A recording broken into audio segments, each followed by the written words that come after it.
Race किया, लेकिन इस बार जैसे उसने सवाल पूछा तो उसे मोशन सेंसर लाइट पर साइन मिला। मोशन सेंसर अपने आप जलने बुझने लगा। हमें जो चाहिए था मिल गया यार। एक बार ये वीडियो यूट्यूब पर अपलोड हो गई ना तो व्यूज की तो बारिश हो जाएगी। और लोगों ने शूट के लिए अंदर बैटरी लाइट चलाई हुई थी, लेकिन अचानक ही वो लाइट्स फ्लिकर करने लगी और वहां पर लगे दरवाजे के पीछे से अमित को कुछ अजीब सी आवाज सुनाई दी।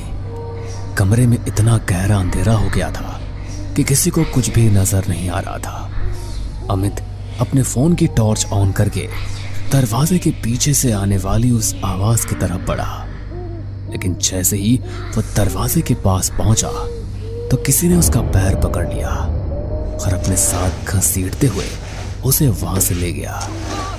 अमित जोर जोर से चिल्ला रहा था।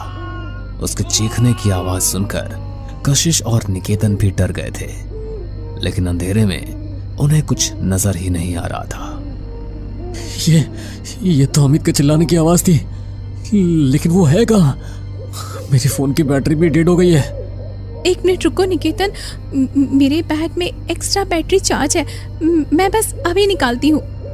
कशिश ने जल्दी से अपने बैग से टॉर्च निकाली, लेकिन जैसे ही टॉर्च जली तो कशिश को लगा कि उसके सामने लाल जोड़ा पहने एक औरत खड़ी है, लेकिन पलक झपकते ही वो वहां से गायब हो गई। ऐसा लगा कि अभी यहाँ पर एक औरत थी जिसने लाल जोड़ा पहना हुआ था। ऐसा ही तो कुछ अमित को भी नजर आया था ना, और तुम्हें भी। देखो कशिश, ये एक हॉन्टेड लोकेशन है और हमें इसका साइन भी मिल चुका है।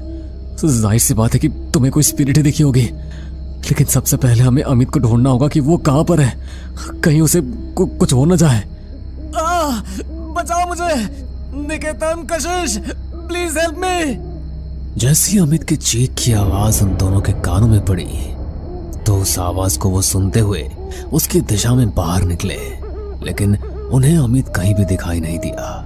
कहीं अमित ऊपर की तरफ तो नहीं चला गया, क्योंकि नीचे तो वो कहीं भी नहीं है। हाँ, हो सकता है। चलो चलकर देखते हैं। निकेतन और कशिश जल्दी से छत की तरफ दौड़े तो देखा कि अमित छत पर खड़ा है और उसने चेहरा किले के बाहर की तरफ किया हुआ है। वो दोनों उसके पास गए, लेकिन जैसे ही निकेतन ने अमित को आवाज लगाई और वो पीछे की तरफ मुड़ा तो उसे देखकर उन दोनों के होश उड़ गए।